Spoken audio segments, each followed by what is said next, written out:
So the last man to share a cell with Jeffrey Epstein died last month from COVID-19. You know the virus is getting worse when it kills faster than Hillary. Ladies and gentlemen, welcome to Ruthless. U.S. Supreme Court Justice Ruth Bader Ginsburg has died. Judge Amy Coney Barrett. If Joe Biden wins, Democrats can sack the courts. You're a lying dog-faced pony shoulder. Maybe that's a question you should ask China. Anyway, my time's up. I'm not thinking, Mr. That's President. okay. I know you're not thinking. You never do. It's a whole hoax. And you know who's playing into the hoax? People like you and the fake news media. We are born free and we will stay free. All right, folks. It's brand new Ruthless. Oh, we're doing the holiday Ruthless. We're going. I mean, a lot of people took a week off. Not us. Yeah, no. I mean, that is one thing. We will be your source for news and information, and we don't take days off. You know, No days we are off. for the people. No days off. We're coming. You know, like we've got Christmas, which was terrific. In fact, I should ask you, How was your Christmas? How was Well, your Christmas, I mean, Josh? mine was very wholesome. Smug. I had two wonderful young children opening presents, laughing, smiling, enjoying them until they're crying and not enjoying, and you know how that goes. It was great. I loved I mean, it. that's why you can't. It's difficult for you to think of a present you'd want. It's the man who has everything, beautiful wife and kids. Yeah, Good for that's you. fair. That's got to be a great Christmas. It is a great Christmas. I suspect that it draws some contrast to yours. Not that you didn't have a wonderful one, which I've heard you've had a wonderful one. It was but a wonderful Christmas. I had a an little amazing different. time. You know, I celebrated the holidays. It's fantastic. any, Honestly, you know, probably one of the best Christmases I've ever had. any color that you want to expound? Well, I'll just say it was, you know, start to finish, one of the best Christmases. Period. What do we got on the show? You know, the first thing I want to add, though, is a question I've been getting a lot lately. Okay. How long do you keep your Christmas tree up, Josh?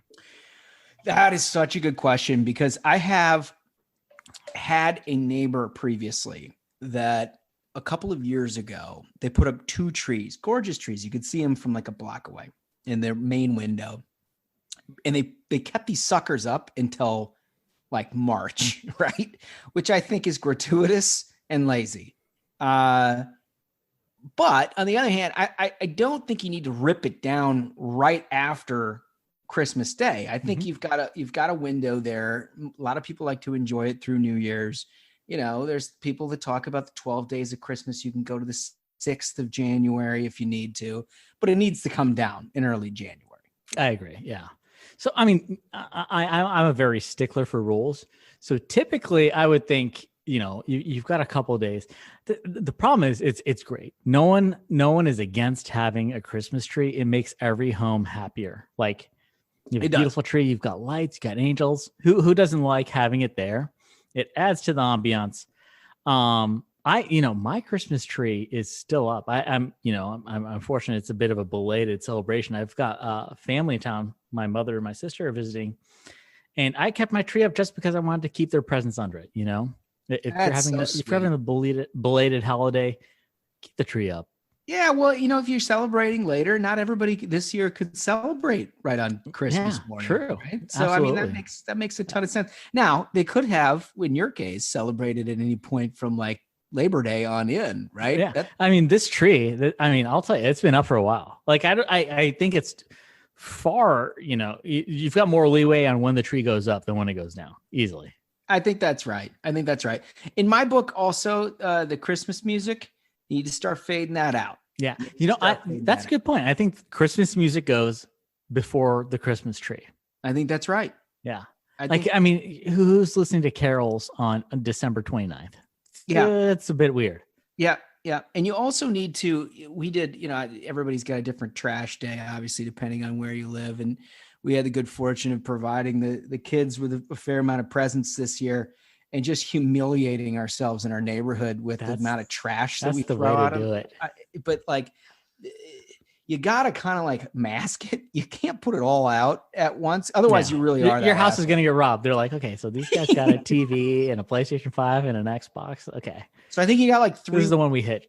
you got like 3 weeks to divvy it out, right? You got to like break it into thirds and then just release it in 3. Really an embarrassment of riches. Yeah, that's the thing is if you're fortunate enough, I say just flex on the neighbors. Like, wow, looks like a light trash day over there post Christmas. It's okay. I love it. Well, we got a lot of good stuff here. Some of it's sociological, honestly. We're not just going to get into politics here. We're going to have the world around us, Smug, and what's happening and where we go and what 2021 looks like. And by the way, we are going to do a 2021 episode this week that everybody should tune into, but we're going to give you a little preview here because frankly, we're dealing with all kinds of developments as a result of COVID-19. That's the thing is, so like a lot of people are saying we're facing a pandemic. I'm telling you, it is plural pandemics. So news broke out that if you thought, COVID is the only problem we're facing, ladies and gentlemen, super gonorrhea is out on the streets. It's the out super there. G, they call it colloquially. Yeah, many people are calling it the super G. Super gonorrhea has reared its ugly head. It is out there. And this is important because it's one of two things is going to happen. Everybody's quarantined up, right? And so you can be a guy like you see where super gonorrhea is coming from. You could be a guy like me who has a loving family, and now I have a COVID child born in COVID during COVID times, and we have a lovely infant. You could also be a guy like you, Smug, who's just chaste, very God. And you could be at heightened risk for something that we're calling super gonorrhea. Yeah, so many people, many doctors. So like the CDC even, CDC even put out a notice about super gonorrhea is out there, folks. It is an antibiotic resistant gonorrhea. Okay. So there's this great, there are articles galore on this horrific situation that we are facing. The Connecticut Post has analysis, super gonorrhea fueled by coronavirus pandemic. And I just love the insinuation there because it's like, well, I mean, you've got lockdowns, indoor dining is canceled. Like, what else are you going to do? Right. I mean, and now super gonorrhea. It's just like, these are not unrelated events, folks. They're not unrelated. And in fact, they are clinically related. In some of these articles, they've suggested that an overprescribing of antibiotics at the onset of COVID-19 has resulted in antibiotic viruses. They won't respond. In other words, super gonorrhea may very well be a result, not just of the sociological situation, but actually of the medically prescribed situation. Yeah. And there's a great part right here in this Connecticut Post article on super gonorrhea, where it says, quote, basically, when we say super gonorrhea, we mean gonorrhea superbug, the WHO's Theodora Wee wrote. These are extensively drug-resistant gonorrhea with high-level resistance to the current recommended treatment for gonorrhea. A WHO spokesman told The Sun that the pandemic was partially to blame. Not only are doctors and hospitals prescribing more antibiotics, resulting in antibiotic-resistant superbugs, but regular medical and educational services have been disrupted. So you're locked up. You're like, listen, the restaurants are closed. What am I going to do? What are you going to do? Scroll through your contacts, and you're going to get super gonorrhea, folks. It's simple. You have two choices. You can have a COVID baby or super gonorrhea. One of the two things is going to happen. Like which way do you go? The choice is yours. I mean, this is horrific. Haven't we suffered enough?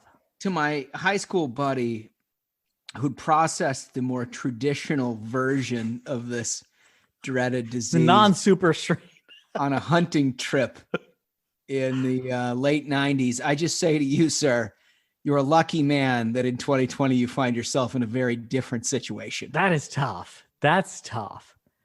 Man. So I've heard, so colloquially, some folks may not be familiar with the term of gonorrhea, whether super or otherwise. This is the clap, right? This is the clap. And the background and the history of the clap is worth noting. Because there is. I looked this up and you told me this. I looked it up and this is true. And I was shocked. Well, they didn't always have antibiotics, Smug. Yeah. And so my understanding is the reason that they've called it the clap was because when you got it, they closed a book pretty quickly on your affected areas. Yeah. Made a bit of a clapping sound, cured your disease. Horrific, And Fauci didn't tell us about this in March. So they said back. wear a mask. They didn't tell you, listen, super gonorrhea is something you should worry about during these lockdowns. But all of it brings back, look, we're dealing with incredible peril in 2020. We've got pandemics, we've recessions, we've got people locked in their homes, all kinds of different stuff. People are waiting to get crazy. Mm-hmm. And there has been a number of academic studies done in the last several months that point towards the 2020s resembling the 1920s, which of course were called the sex-crazed roaring 20s. Absolutely. So, I think one of my favorite news sources, personally, the New York Post has this great article saying, quote, sex crazed roaring 20s awaits post pandemic from a Yale professor. Experts are saying, many people are saying. Yeah. So I am, I can only imagine what life will be like after this pandemic. Like, I was thinking this over the entire holidays. So you're taking pictures with your family members. Everyone's got a mask, when you're out shopping or whatever. And it's horrific that you'll have to explain to future generations. The reason everyone's wearing this medical mask is because we had this plague going around the world, killing people. And so I am so ready personally, once these vaccines are out, once we've got the herd immunity, once, we no longer have to worry about the Chinese Wuhan coronavirus killing us. I mean, I will be very much in favor of partying 24/7. But that mindset is basically what this professor has talked about. This Dr. Nick, as I'm going to call him, at Yale. And let me read a couple of things from this New York Post. According to this doctor, who is a social epidemiologist, society will make up for lost time as soon as it's safe to do so, with hedonism quickly replacing conservative socializing. Reversal may mean several years away, but here's his quote, during epidemics, you get increases in religiosity. People become abstentious, which I'm not sure of based on our last segment. Many people are saying. Yeah. They save money. They get risk averse. And we're seeing all of that now, just as we have for hundreds of years during epidemics. But in 2024, all of those pandemic trends will be reversed. So he's saying that by 2024, we're basically just going to be like a society. It's going to be Sodom and Gomorrah out here on the streets. Super gonorrhea be damned. Absolute dirtbags. I have to tell you, the pent up, not being able to even have a meal at a restaurant. Think of everything that we took for granted before this. I know it. Being able to be outside and breathe without a mask on your face, that would be, to me, honestly, that'd be a treat. If I could just go to the park, Central Park, where everyone knows you can crack a beer. Yeah. Have a drink, enjoy the sun, hang out with your friends. That to me is paradise. And it's something that'd be just whatever, a Friday or a Saturday a year ago. I know. And I think this is right in a lot of ways. So if you consider all of the things that brought in the 1920s, which is a total, the hell of World War One. Yeah, the prototypical example of hedonism in American culture. That the last true global pandemic was 1918. Right, and so the parallels are obvious. I mean, this week we could actually be entering a hell of a stage here. I'm gonna have to Google it. Who killed more people, is World War One or the Chinese Wuhan coronavirus? It could be possibly close. We got 2 million globally or 1 million globally. I'll have to look that up. But people have had enough. Thank God we have this vaccine, the multiple vaccines that are getting out there. But I am going to be so ready once, word goes out, the experts say, and the government agencies say, because let me tell you, folks, personal story here. So a few months back, I run a tight ship around here. We test people who enter my home for temperature and for blood oxygen levels to check who has the Wuhan or not. And we had a few folks over, watching Sunday football. And I get a call from the management saying that so above you, there's a coronavirus doctor, and they said that they heard more than 4 voices. And, our locality says it's 3-person maximum unrelated allowed in a dwelling. So can you imagine what I'm going to be like as soon as all these restrictions are lifted? I'm going to throw the biggest house party America's ever seen. I'm going to be we have 1 cubic foot left. Invite, everyone, hit your cell phone, invite somebody over for this party. So the roaring 2020s, I am all in. I believe it completely. Well, and the good news is the cell phone thing is not necessary for you with your landline. I will hit that landline. that landline is going to be on fire. Yeah. The funny thing is, so I'm thinking about the landline the other day because, so Foldy finally, this guy, he looks like Grizzly Adams, my assistant, Matthew Foldy, who will not get a haircut, won't shave. And I don't think it's because of the coronavirus restrictions. I think I think DC and New York are iffy about if you can get a haircut, but it is unrelated to coronavirus. This guy's become a complete hippie. He shows up the other day so we can get some work done. I'm on my landline, and he's like, "You have a landline?" Question: is he not listening to the show? He should be listening to the show, and he's one of the few people who has the number, which tells you so much about that generation's attention span. They will not be part of the Roaring 20s. They can't have fun, for God's sake. No, they can't. What do they know about having fun? To the extent that they're going to be a part of it, they're frankly going to be serving the rest of us. I think so. I think that's why the Roaring 20s will be so great. We'll find a use for Gen Z. What's the first thing you are doing? Because I'm throwing the biggest house party the East Coast has ever seen. Period. Yeah. So despite my very family forward presentation and life, which I do enjoy, I've been known to throw some good parties. And I've been known to and recently. So I can only imagine that I'm going to absolutely blow it out in the biggest fashion possible, just completely ridiculous. I remember years ago, Adrian Peterson, the former running back. Yeah, for sure. Well, I guess he's current running back for the Detroit Lions. He's been around forever. But I remember looking at one of his birthday parties where he was riding around on an elephant, and he had camels and stuff, and people were shooting air guns. And I was like, yep, that's it. That's what I want. 100%. See, that just completely inspires me. Yeah. To me, the Roaring 2020s are having a house party with elephants and air guns. That's right. That's the 2 things. That's right. And Hannibal is back post, COVID. I'm going to be the Roaring 20s Hannibal. And I'm absolutely convinced that it's all coming. The demand of the economy is still there, right? The people we're running out of appliances because people are remodeling so much at the high end of the when we get the service sector back, the amount of demand is going to be incredible. People are going to be back to work like crazy. We're going to put money in everybody's pockets. We're going to be ready to fire, man. And I'm so excited about it. It bothers me a little bit that this is going to happen on Joe Biden's watch because he deserves not even a little bit of credit for it. He had nothing to do with Operation Lightspeed, but to me, my concern is I can't wait to go to restaurants and help these folks. So indoor dining was shut down. All dining was essentially shut down because it's too cold to do the outdoor dining.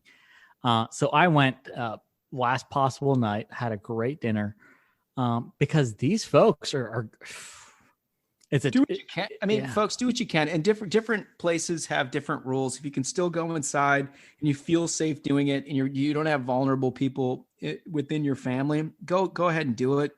If the way that it works in your community is that you order out and you pick up, do it. I mean, I know at this point, everybody sort of feels like either a hermit or they're intentionally sort of breaking the rules or whatever, but whatever it is, help small businesses in your community. Cause these folks are going to be the lifeblood of who we ultimately are and emerge from as spring approaches. And I literally cannot wait.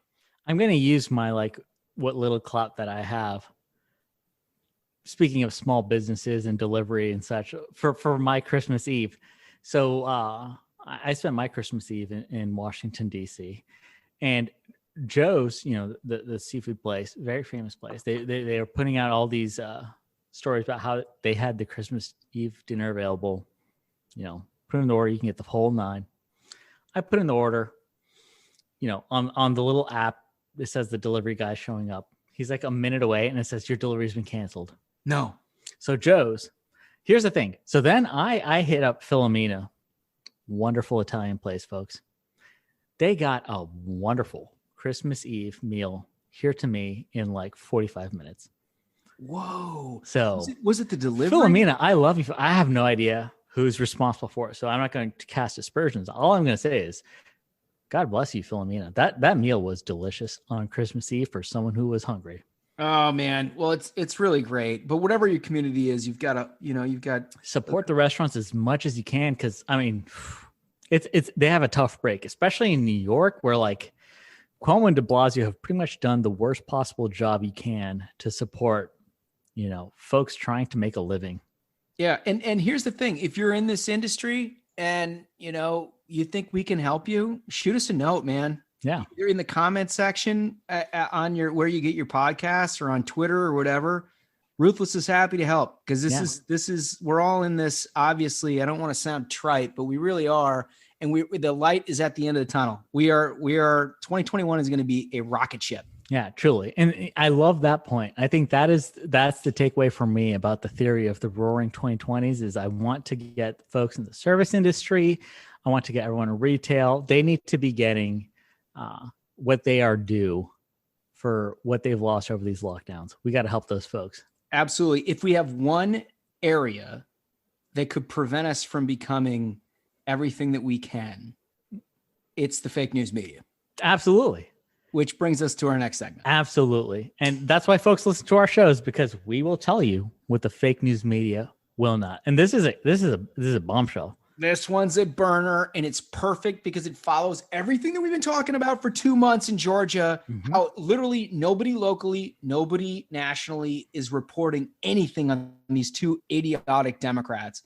But the one that's just, I mean, it blows the mind. It's like a comic book character of a bad candidate. Yep. Is Raphael Warnock. And here's the story in the Free Beacon today. It's about Anthony Washington, who is this guy who at one point as a child attended a camp run by Raphael Warnock, which we've read a little bit about, and it was under investigation and, ultimately had all these accusations. But this kid, we've never had a kid come out first person and talk about what happened to him. Anthony Washington told the Free Beacon that counselors tossed urine on him, mm-hmm. forced him to sleep outside. And he's got some just unbelievable quotes in this Washington Free Beacon that you really ought to check out. Ultimately, he filed a lawsuit in 2003 and it was settled 2 years later. They paid him a lot of money, allegedly. And it's one of the things that you shouldn't have to read exclusively in a conservative media. That's so frustrating about this this is a story that should be on the nightly news on ABC, NBC, CBS. This quote, I want to read this straight up. So at least 3 state agencies, the Maryland State Police, the Department of Social Services, and the Department of Health, looked into allegations of child abuse at the camp between 2002 and 2003, according to government records obtained by the Free Beacon. Wow. Call me a simple man. I don't think, if you're running a camp for kids and it's under investigation by 3 agencies, I don't think that's a good thing, folks. But this isn't, here's the thing, everybody's, This two poor steps guy. This is removed. fucking horrific. They're removed from this because it's not painted. The picture is not painted. This is like, oh, it's the Democratic candidate. Oh, Joe Biden. It's like, oh, we're all voting for the Democratic candidate because we're Democrats. Mhm. Okay, well, recall that Warnock. What we're talking about here, Warnock was actually arrested at camp, what they call Camp Farthest Out, which is one of these camps, after a Maryland state trooper said he repeatedly disrupted her interviews with the counselors while they were investigating what we just discussed. So he was disrupting the investigator while they're trying to investigate these allegations. Yeah. And the reason for that, frankly, it is what's been well outlined in the media is that he didn't have adequate protections for potential child predators and things like that. And Warnock was kind of in the middle of all of this stuff. Now, ultimately, they dropped the charges that they filed on this guy, but there's a ton of questions remaining. Tons of questions. And like a lot of records that are sealed. Remember a couple of weeks ago, we talked about how his ex-wife, he ran her over allegedly with the car. And then all of a sudden she was under a gag order and couldn't speak. I mean, this is kind of the same pattern of behavior. And yet we don't have a single member, not AP, Washington Post, New York Times, all of the papers of record in Georgia. Nobody's covering it. I want to know if there is any other senator, is there a sitting senator in the United States who has been arrested for obstruction and been accused of running a camp that had no child protection? I don't think there is. Honestly, Smug, I've been running campaigns for a lot of years. I don't remember a lot of candidates that have ever come within a country mile of the things that this guy has been accused of. I mean, it's bananas. It's absolutely crazy. It's just like there are accusations of these things that happened at this camp that this guy was running. There are accusations of him running over, from his is it his ex-wife? Yeah, it's his ex-wife. But it was this year. It's March. This year in March, yeah. That's a guy who's going to be on a ballot. That's insane. And that tells you that the media's all in for preventing anything negative from entering the mind of the public if it comes to a Dem. They did it to Hunter, they did it everything they could to cover up Hunter Biden. And now they're doing everything they can to cover up any negative news about Warnock in Georgia. I mean, this guy's presiding over a camp where he's got counselors running R. Kelly routines on the kids. I mean, yeah. Why is it that the Free Beacon has to go and get the paperwork? Because there are three, like I said in the quote that I read, 3 state agencies investigated this, but you don't see this on CNN and CBS and NBC and ABC. It's what's going on. And everybody's focused, all of the professional media class is focused on the inner turmoil of the Trump presidency and the discussions of, stimulus and all this bullshit. I mean, when in all reality, this guy seems like a problem. This seems like something you ought to dedicate a couple of paragraphs of space to. Yeah. I mean, it's there's one thing when there's smoke, there's fire, and it's just holy shit. Yeah. I mean, how many signs do we need, folks? I mean, and that a person with all these allegations and stories is on a ballot, yikes. Yikes. It must be a Dem. That's the cure all. You have that parentheses D at the end of your name, and every journalist is going to carry water for you. It's shameful. It's an outrage. It's absolutely shameful. And let me end this segment by saying this. The early vote numbers are showing that Democrats are voting hand over fist in Georgia. They are going to replicate the November election totals. That's just a fact. So the idea that there is some drop off on the Democratic side when the presidential is not in there is a fallacy. They are going to vote. Republicans need to do likewise. Yes. We need every single Republican in Georgia to get out there, I think what they have until the 31st to vote early, right? Yeah, you can vote. You can vote early, right up until we get to the holiday, and different localities. What's tricky about this is that different counties handle it differently. Not surprisingly, many Democratic counties are open on weekends. Many Republican counties are not. Isn't that something? Folks, if you are in Georgia and you can hear me, you need to get out there. You need to vote for our Republican senators. You need to make sure that, this guy Warnock, these stories are horrific. We don't need him in the Senate. We need to make sure that we send Loeffler and Perdue to the Senate. We need to make sure that Kamala Harris is not the 51st vote because, good God. And Green also, New look, Deal. We're the party of personal responsibility. We are the party of people taking our own agenda and our own lives in our own hands and executing it. I don't care what the goddamn rules are. I don't care. Grievance politics, throw it out. This is about you controlling your own destiny. If you want a socialist republic, then don't vote. Go sit back, relax, cry about what happened in November. Just worry about all the things you can't control. Here's what you can control: what your life looks like for the next 2 years, what this country looks like for the next 2 years.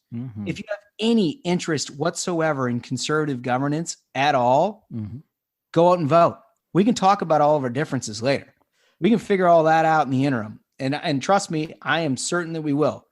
But if a failure to get out and support Kelly Loeffler and David Perdue in Georgia is a failure to recognize how much danger this country is in with unified Democratic control. Folks, that's it right there. That's a message. Whatever, if you have a friend in Georgia, if you have family in Georgia, if you know somebody in Georgia, shoot them a text, give them a call, tell them we need to make sure we get Kelly and Perdue in the Senate so we don't have to worry about this Green New Deal. Because I'm telling you right now, AOC is going to run the agenda if Kamala's vote number 51 in the Senate. It is clear as day. Biden, he's not even all the way there. Clearly, many people are saying, and I feel, but if you want to have, like Josh said, any semblance of conservative governance, we have to hold the line. We have to hold the Senate. That's right. And that's just as simple as it's the one thing we can control. It's the one thing that we can do. And I also want to thank everybody who's been listening, because I'll tell you, we've had a lot of reports from our friends over at WinRed and at the campaigns. Yep. I know when Kelly came on the program earlier this year, that a lot of the minions have gotten out and supported these folks personally. And we're personally very gratified. Yeah, that's so heartwarming to hear. We've got our folks with boots on the ground. We are fighting in Georgia. We're not going to let them take this from us.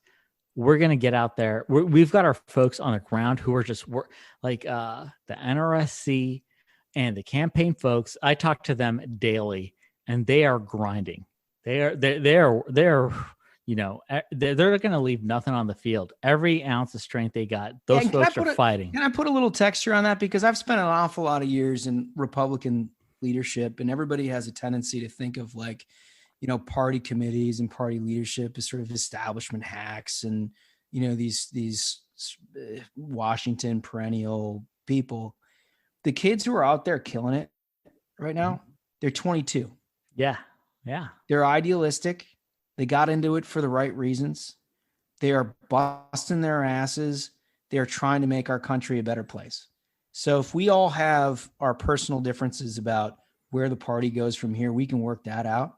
But those kids deserve our support. These two candidates deserve our support. And I think ultimately what they're doing is nothing short of heroic. Yeah. And I'm happy to support them. I'm really enthused about the number of people who listen to this show who have been supportive. And you know what? I will take this opportunity. I'm going to give a special shout out to Jesse Hunt and Young Huff Cooksey, they didn't get to spend Christmas having fun. And, who many of us fortunate folks could spend with family and friends and enjoy the holidays. They're down there in Georgia fighting for us. So special shout out to them. Special shout out to everybody on the campaign, on Loeffler's campaign, on Purdue's campaign, folks at the NRSC. And thanks to folks like Don, they're fighting and like us. Don Jr. and others who've been wailing away. Ivanka was down there last week. I mean, I look, everybody's getting in this together. We all may have our differences on the outside, but this is the one we all got to have. So thank you for doing it. We've got a long way to go next week. Hopefully we will get to where we need to go, because the consequences are incredibly dire if we don't. Yeah. So, everybody phone bank if you can, donate if you can.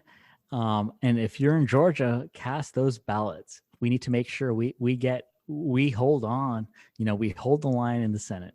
It's the most important thing we can do right now. So Smug, New Year's, we're going to cover it Thursday. Extensively. Yeah. Cover it Thursday. There's going to be a lot to talk about, because so much. We like to do New Year's big around here. Yeah.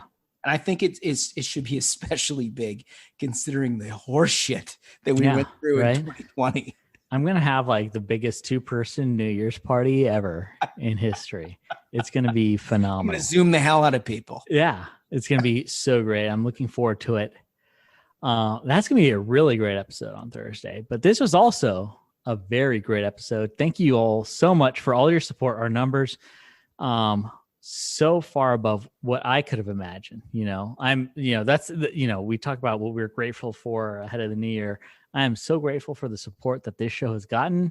Our listener numbers are stellar. And, what I love seeing, especially on Twitter, is everyone adding their friends, saying, I listen to this, I listen to Ruthless, you should give it a listen. And just like the family grows, and it warms my heart. It really is a family. I mean, we were all talking incredible about Christmas gifts and stuff over that. I mean, we had like literally thousands of people that were replying about Christmas gifts and different things that they should get. And we all had our recommendations. And listen, there's a couple, 3 or 4 people out there that in particular, I really enjoyed talking with prior to Christmas. And I hope their loved ones really enjoy what they got them, because I know there's a ton of thought that went into it.